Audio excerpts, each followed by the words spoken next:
हमारे भारत में प्राचीन समय से ही बहुत सारे त्यौहार मनाए जाते हैं, जिसमें होली भी एक बहुत बड़ा त्यौहार है। जो होली और दिवाली, दशहरा, राखी, ये सब बहुत बड़े बड़े त्यौहार हैं जो हम सभी लोग मनाते हैं। लेकिन हम यह जाने का इससे फ़ायदे क्या होते हैं, तो हम इसका और महत्व समझेंगे और इसका और फ़ायदा उठाएंगे। होली जैसा कि हमारे जो सर्दी के बाद में जो हमारे वातावरण में बैक्टीरिया बढ़ जाते हैं और फिर हम जब होली प्रगटाते हैं तो पूरे हमारे वातावरण की जो अग्नि से बैक्टीरिया है वह भस्म हो जाते हैं। और आप इसके पास जब इसकी पूजा करने जाते हैं या उधर खड़े भी रहते हैं तो भी आपको फ़ायदा मिलता है। तो इससे आप बीमार नहीं होते हैं। आपके जो शरीर का अग्नि तत्व है वह अच्छा हो जाता है। जैसे कि अग्नि तत्व की कमी से बहुत सारी हमारे को बीमारियां होती हैं। जो पंच तत्व है हमारे शरीर में, उनमें से एक तत्व अग्नि तत्व है, तो इससे आप बीमार नहीं होंगे। तो आप और अपने बच्चों को अभी से उनको जाना सिखाएं होली के पास। होली को प्रणाम करके आएँ, पूजा करके आएँ, ताकि है ना बच्चों को भी आदत पड़े और वह भी इसका फ़ायदा ले सकें और बीमार नहीं हों। तो इससे इम्यूनिटी बढ़ जाएगी आपकी और आपकी मानसिक आपको शांति मिलेगी। जैसे जिन लोगों का सिर दर्द होता है वह होली के पास खड़े रहेंगे तो उनका सिर दर्द की बीमारी ठीक हो जाती है। तो ये बहुत सारे फ़ायदे हैं, मैं अभी आपको थोड़े ही बता रही हूँ। तो इस प्रकार से यदि आप होली की पूजा करते हैं, फिर उसमें परिक्रमा करते हैं, उसका अपना महत्व है। क्योंकि होली की परिक्रमा करने से आपको शक्ति और ज़्यादा बढ़ जाती है। और परिक्रमा जैसे कि वो मैंने अपनी पूजा की वीडियो में बताया है कितनी करनी है। 5 करते हैं, कोई 11 करते हैं, कोई 3 करते हैं, सब में अलग अलग होता है। तो आप उसी प्रकार से करें जो भी चलता आया है, क्योंकि उसका कोई वो नहीं है कि कितना करना चाहिए, लेकिन करना ज़रूर चाहिए। और पूजा विधि में हल्दी का टीका क्यों लगाया जाता है? क्योंकि हम होली की पूजा में हल्दी ही लेके जाते हैं। होली के बाद में एक शीतला सातम आती है, शायद आप लोग जानते हों या नहीं जानते हों, उसमें भी हल्दी का टीका लगाया जाता है। क्योंकि इससे हमारे जो इम्यूनिटी है वह बढ़ जाती है, हमारे को फंगल इन्फेक्शन नहीं होता है। और होली की पूजा करके आने के बाद भी हम हमारे दरवाजे के दोनों साइड स्वास्तिक का चिन्ह हल्दी से ही बनाते हैं। तो ताकि कोई भी नेगेटिविटी मतलब बैक्टीरिया, वायरल इन्फेक्शन, वह हमारे घर में ना प्रवेश कर सके, उसका यही कारण है। तो आप भी ऐसा ज़रूर करें, इससे आपको बहुत फ़ायदे मिलेंगे। तो आप करते ही होंगे वैसे तो, लेकिन हल्दी से ही करना चाहिए और हल्दी का ही महत्व है। अब यदि होली प्रकट हो गई है, उसके बाद में इसके राख के जो फ़ायदे हैं वह मैं आपको बता देती हूँ कि इसके राख के भी क्या क्या फ़ायदे हैं। होलिका दहन के बाद जैसे कि नारियल डालते हैं, उसका अलग महत्व है। तो यदि आप राख लेके आते हैं, इसकी भस्म लेके आते हैं, अब जैसा कि मैंने बोला ये सामूहिक हवन है, सामूहिक यज्ञ है जो हम सब लोग मिलके करते हैं।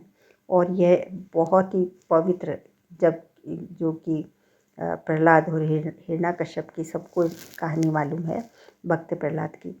तो उनको जब भगवान ने बचा लिया था तो हमें तो भगवान बचा ही लेंगे। तो आप इसकी राख लेके आएँ और इसकी राख का घर पे टीका लगा दें। पहले दिन होली वाले दिन आप जो हल्दी लेके गए थे, उसी हल्दी को अपने बच्चों के, खुद के, पूरे घर में जो भी सदस्य हैं उनके टीका लगाएं। इससे पूरी साल तक उनको कोई बड़ी बीमारियां नहीं होंगी। अब दूसरे दिन जब होली का दूसरा दिन होता है या फिर होली ठंडी पड़ जाती है, तब हम सब लोग उसकी राख लेके आते हैं। तो आप भी लाते होंगे, यदि नहीं लाते हैं तो आप भी ज़रूर लाएं। और उसकी राख को आप सब मतलब पूरे घर में डाल दें, तो इससे शुद्धता, क्योंकि ये बहुत पवित्र मानी जाती है, ये यज्ञ की राख हुई तो ये बहुत पवित्र मानी जाती है।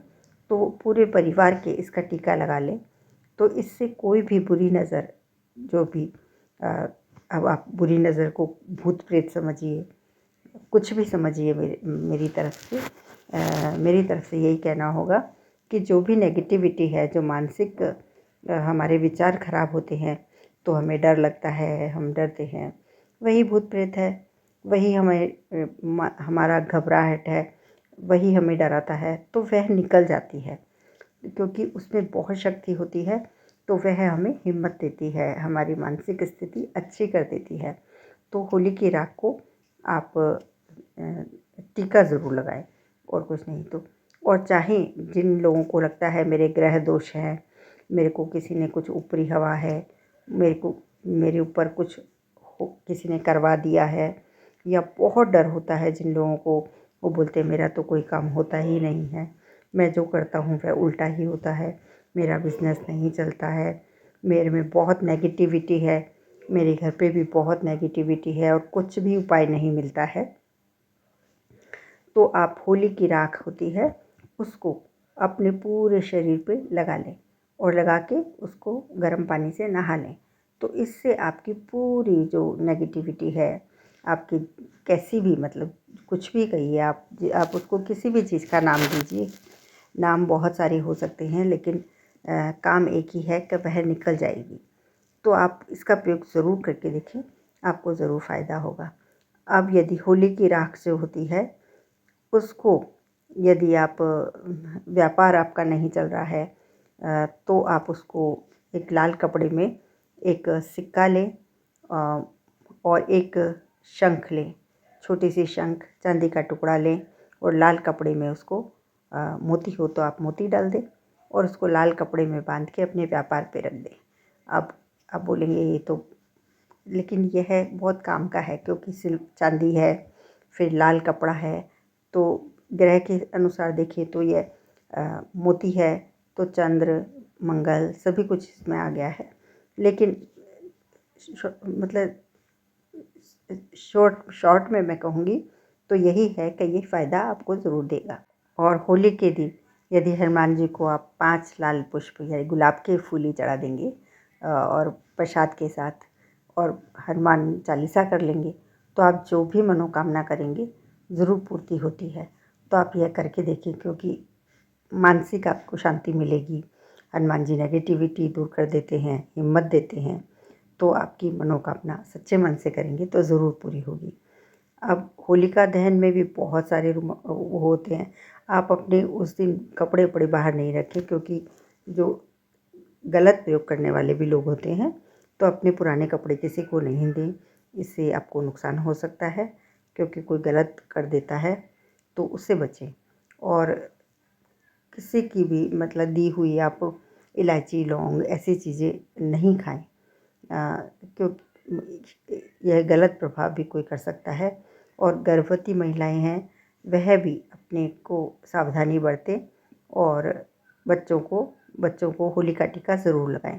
तो होली का टीका आप ज़रूर लगाएं तो इससे आपको फ़ायदा मिलेगा। और यदि आपको लगता है कि मेरे ऊपर बहुत जल्दी कोई कुछ कराता है तो पूरे दिन आप अपनी जेब में काले तिल रखें और शाम को जब होली प्रगटे तो आप वह उसमें डाल दें कि मुझे स्वास्थ्य देना, मुझे बीमारी से दूर रखना, कोई भी मानसिक बीमारी हो कैसी भी हो तो उससे मुझे, हे होलिका माता, मुझे आप उससे दूर रखना, मुझे बहुत अच्छा रखना, तो आपकी मनोकामना पूरी होगी। और होली के भस्म को यदि आप चांदी की डिब्बी में भर के रख लेते हैं घर में, तो घर में भी ऐसी कोई भी बाधाएं होती हैं दूर हो जाती हैं। ताबीज़ में भर के पहनते हैं तो उससे फ़ायदा हो जाता है। तो आप यह भी करके देखें। और यह बहुत सिंपल वाले मैं बता रही हूँ।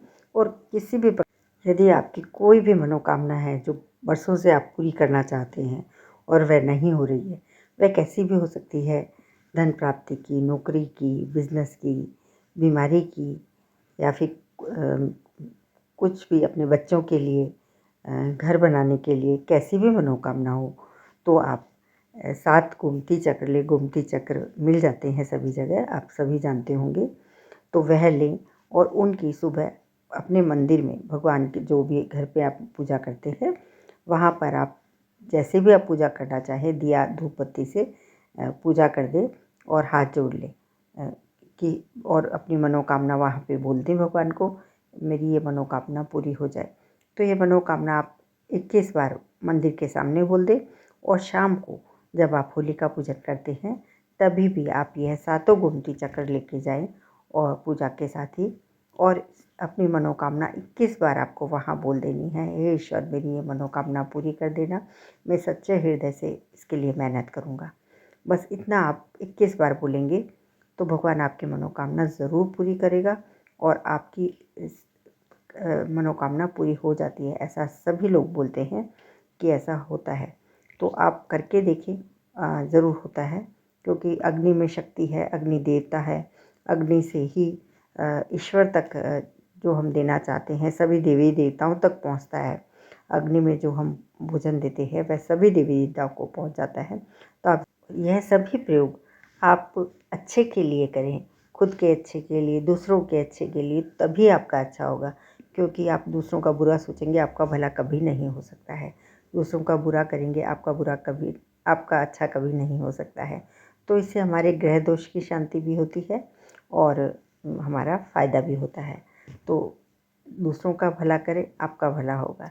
हमेशा अच्छा ही सोचें, विचार अच्छे रखें और आने वाला साल आपके लिए शुभ हो। होली की बहुत बहुत शुभकामनाएं।